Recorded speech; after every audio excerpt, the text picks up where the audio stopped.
I think a lot of us have been taught that when discipline starts to fail, the answer is to double down, to push harder, to suffer through it more, to be stricter with yourself. So we do. We push harder and we burn out even more. I really hope that you clicked on this video because somewhere in you already know that this approach doesn't work. That suffering your way through habits you're supposed to enjoy isn't how you actually want to live your life. So if you're here to find something that actually works, an approach that works with your energy, with your nervous system, instead of against it, you're in the right place. Because here's the thing, when discipline fails, it's not a verdict on you. It doesn't mean there's something wrong with you. It doesn't mean you're lazy, and it doesn't mean that you're undisciplined. All it is information.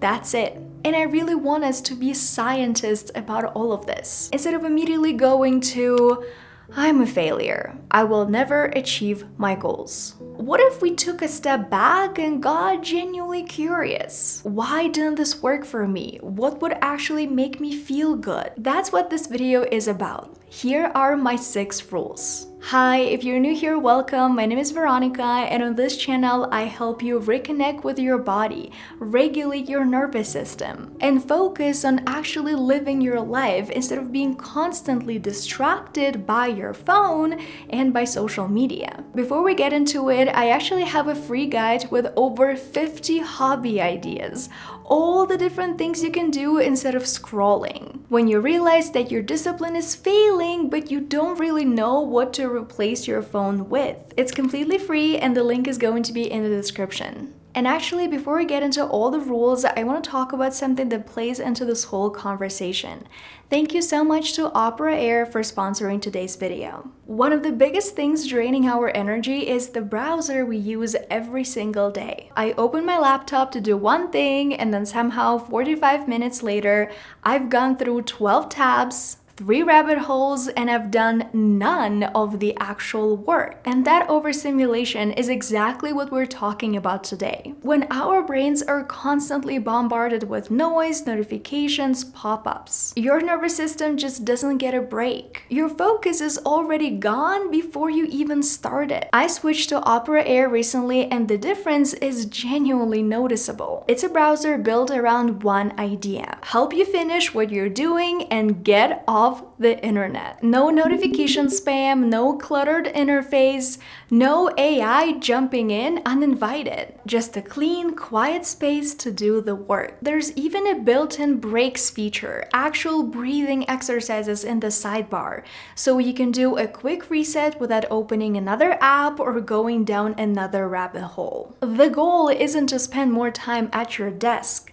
It's to get done faster so you can close the laptop and actually live your life. If you want a browser that actually helps you finish your work so you can get your day back, download Opera Air for free. The link is going to be in the description. Alright, so let's begin and talk about the first rule that I like to follow when discipline is failing. So when discipline is failing, treat it as a signal, not a verdict on you. When you notice that you can't make yourself do something, pause before the shame spiral starts. Because I think this is the most difficult thing for all of us. We realize that we can't do something, the discipline is failing, and so we feel a lot of shame and a lot of guilt that we're not perfect, we're not disciplined anymore, something is wrong with us. So pause. Take a step back before all of this begins. Something is going on in your life with your habits, not because you're lazy, not because you're just naturally undisciplined or broken or there's something wrong with you. I do not like to believe in this approach that, just pressuring yourself into doing things, suffering through things is exactly how we're building lasting change. Absolutely not. Your discipline is failing because something in your system is telling you that you're approaching it in a way that's just not sustainable for you right now. That is all it is. It doesn't feel good anymore, so that's why it looks like your discipline is failing. And the reason why I say pause before the shame spiral begins is because Your prefrontal cortex, the part of your brain that's responsible for decision making, for being rational, literally goes offline under stress. These areas that are responsible for self-control are the most vulnerable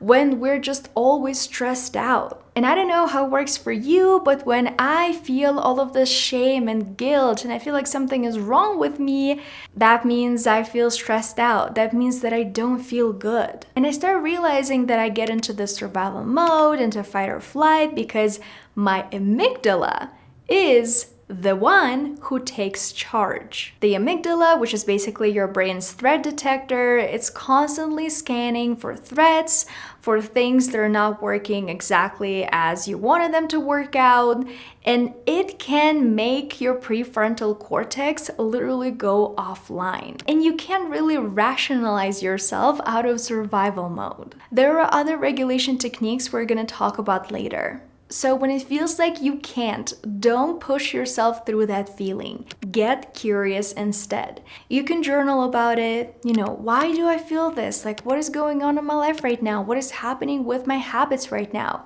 Why it feels like my discipline is failing. Alright, so the second rule I follow when I notice that my discipline is failing is I regulate first and I act second. You don't push through a dysregulated state. You don't suffer through something just because you feel like I have to do it, I have to be disciplined, just like I'm gonna do it, I'm gonna push myself and I'm gonna do it. Because yes, maybe this kind of approach is going to work, but it's not sustainable. It's not gonna work for many, many years to come. So you regulate yourself out of that state first and you act second. And one of the best ways to regulate yourself is through movement and breath, because this is what your amygdala actually responds to. Not you telling yourself that, you're not disciplined enough, you're lazy, just go and do it. No, movement and breath. Your prefrontal cortex is just not in charge. Your amygdala is the one who is controlling, who is, holding the lead. So what this rule looks like practically is pretty much whatever you like, things that are connected with being in touch with your breath, so practicing different breathing techniques, or different things that are connected to your body. So it could be practicing yoga, something that I really like to do every single day because it's directly connected with my breath and my body. It can be going to a dance class that you really like with your friends. Maybe you could just splash cold water on your face, or maybe wash your hands in really cold water. Or do a physiological sigh where you basically do a double inhale through your nose and then a long, slow exhale through your mouth. So something like this.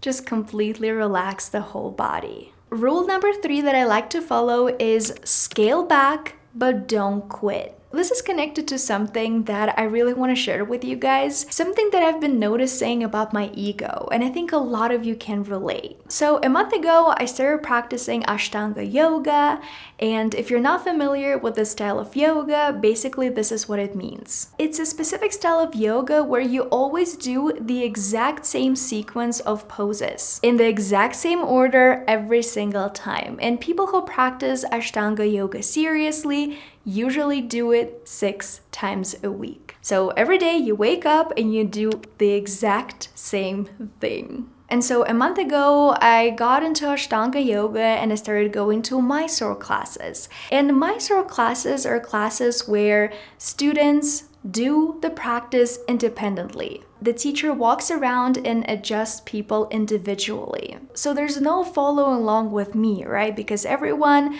already knows the sequence, everyone comes at their time, and it's just practices at their own pace, on their own breath. And when I first got interested in the style of yoga, I was like, okay, I'm gonna practice 6 times a week, or at least try. And I think after week 2, I felt like I hit a wall. Like I was tired, I felt like I didn't like it anymore, like I dreaded every single class. And even though originally I approached it as an experiment, I was like, okay, let's see how I was gonna feel if I practice every single day. In the moment, scaling back felt like I was quitting. Like it felt like I was failing, like there was something wrong with me. Like, look at all of those people who can practice every single day or 6 times a week, and I can't. I had to have a very serious conversation with my ego because my ego was telling me you either do 100% or you do nothing. And we're gonna talk about this a little bit later. And instead of listening to my ego, either practicing 6 times a week or quitting, and I was considering quitting, I actually talked to my teacher and I told him, I really like your class, but I just can't do it 6 times a week, at least right now. Like it is not something that I want to do because I really want to enjoy my practice. And I'm truly interested in Ashtanga yoga. And he said, come 3 times a week, do half the practice.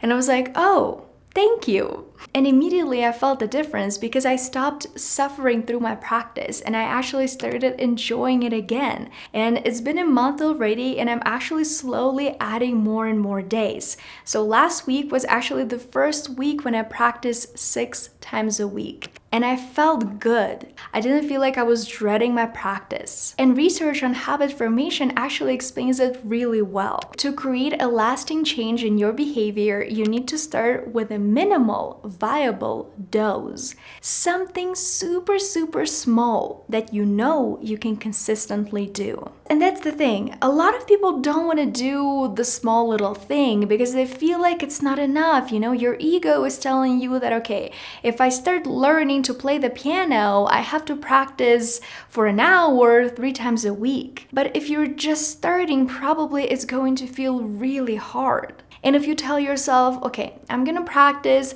3 times a week for maybe 20 minutes or 30 minutes, and actually telling yourself that realistically, I know that I can create sustainable change if I play the piano, let's say for 20 minutes once a week. And yes, it works in the very beginning because usually your energy is high, the excitement is high. But the moment real life happens, you get tired, you don't feel like doing it, the whole system just collapses. And you guys know that for so many years of my life, I thought of self-improvement as something that I had to suffer through.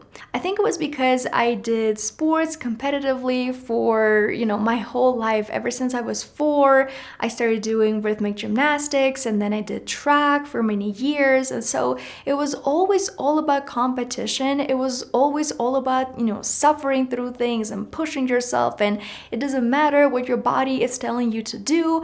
If you need to do something, you just go and do it. And it took me a really long time to realize that the goal of everything was never to suffer. The goal was to build something I could actually sustain because I really liked it. And so I wanted it to be sustainable. I didn't want to hate it. Because that's what happened. I did sports competitively for so many years, and at some point, I just stopped exercising because I hated it. I hated the idea of moving my body and exercising. And I had to relearn that. I had to learn how to trust my own body again. So scaling down is not failure. Scaling down is how you protect your habit long term. A small, consistent practice always wins over a perfect practice that you eventually abandon. All right, so now let's talk about rule number 4. Drop perfectionism, because this is something that makes discipline exhausting. And yes, I know that discipline and perfectionism are 2 different things. But perfectionism tricks you into thinking that you have to do things perfectly or not at all. Like you either do everything at 100% all the time or you quit. And this kind of thinking, living with this mindset constantly and trying to build all of your habits this way is absolutely exhausting. Because when I'm aiming for perfect, I'm always relying on my willpower to get me there.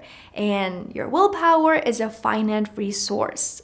You're going to run out of it eventually. And so when you do, all of those emotions, shame and guilt, they come up and you quit. There's no room for a hard day. There's no room for showing up at 50%. Absolutely no. Everything has to be 100 or it doesn't count. And that is not a sustainable way to live. That is not a sustainable way to build anything. Dopamine gets depleted by perfectionism. Because when nothing is ever good enough, your brain never gets the reward signal. You do something and you tell yourself, I could have done it better. It's not good enough. So it doesn't feel as rewarding. It doesn't feel as satisfying anymore. No reward signal, no motivation to continue. You're running a race where the finish line always keeps moving. And so that is why I've established this rule for myself, dropping perfectionism, or at least trying to work with it as much as I can. Because consistent practice, doing something consistently, when you zoom out and you have this zoomed out view, this is what consistency looks like. And it's okay if today, you don't feel like it, you feel tired, something came up. It's fine because you're gonna come back to it because it's something that you truly love. So consistent over perfect every single time. All right, the next rule number 5, is protect your basics because they are your biological floor. When my discipline is failing, when something is going on and I just realize that I can't be consistent, like something is going on and I need to help myself, the first thing I always look at is my basics. My sleep, my nutrition, my relationships, the time in the day I have to recharge without screens. Not because all of these things are nice to have, but because without them, nothing else works. Sleep deprivation alone is something that can impair your prefrontal cortex, your rational brain, the part of your brain that makes decisions, that can think, oh, I have this, 5-year plan for myself and I would like to be consistent in it. The part of your brain that you need for self-control. That is why, for me, my sleep is my top priority. And in the past, it was honestly very hard for me to get off my phone, before going to bed. But now with time and practice, it feels more and more natural because I know why I'm doing all of this. Because I'm prioritizing my sleep. Poor nutrition spikes cortisol. Too much of social media can dysregulate your nervous system, can make you feel like you're not enough, like there's something wrong with you because you see all of those amazing, successful people online. And so many of us right now are constantly sleep deprived. We don't eat well. We don't prioritize whole foods.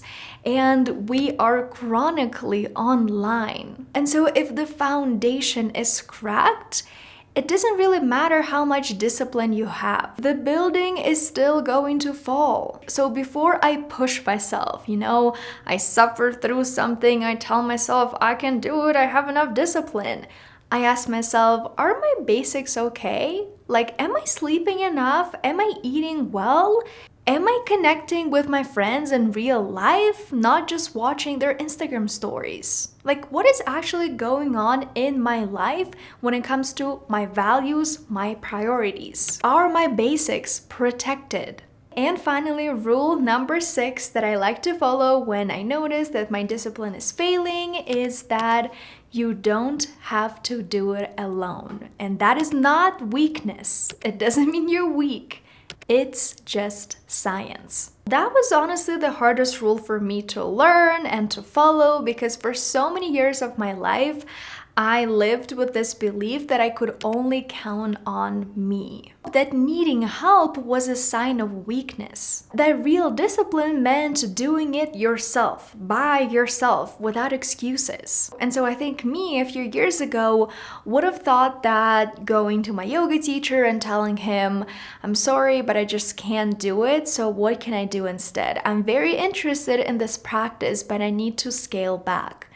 A few years ago, my ego would have thought, I don't know, I think I would have thought it was defeat. Like I failed, I quit, and all of those things, scaling down, it just doesn't count. My ego in the past would have definitely hated it. But now I'm here a month later recording this video for you guys, and I can tell you that that was the most effective thing I've done. It was absolutely the right decision, and my teacher was only supporting me on that journey. No one thought I was weak. No one thought, there was something wrong with me and I lacked discipline.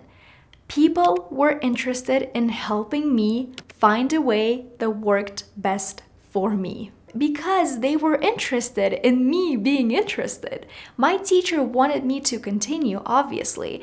And so he knew that if he told me, okay, come every day, you have to practice for 2 hours every single day, he knew I would have quit. And so at the end of the day, what I did was protect my consistency. Co-regulation, asking for help, reaching to other people for advice is a neurological mechanism. It's something that we absolutely need. When you connect with people, when you're being honest with themselves about your struggles, about the fact that you need help, that really helps you regulate your nervous system. You were never supposed to do all of this alone. Your nervous system is literally built for connection. And co-regulation is such an important part of our lives. All right, so let's bring all of this together. When discipline fails, and it will fail at some point, it is completely normal and it is completely natural. It happens to every single one of us. It doesn't mean there's something wrong with you. It's not a character flaw. It doesn't mean you're weak. It doesn't mean that you have to quit and never ever do this thing again. All it means is it's a sign. So approach it like a scientist, like a person who wants to do an experiment. Your brain is trying to tell you something. Your body is trying to tell you something. So listen and don't be critical. No shame, no guilt.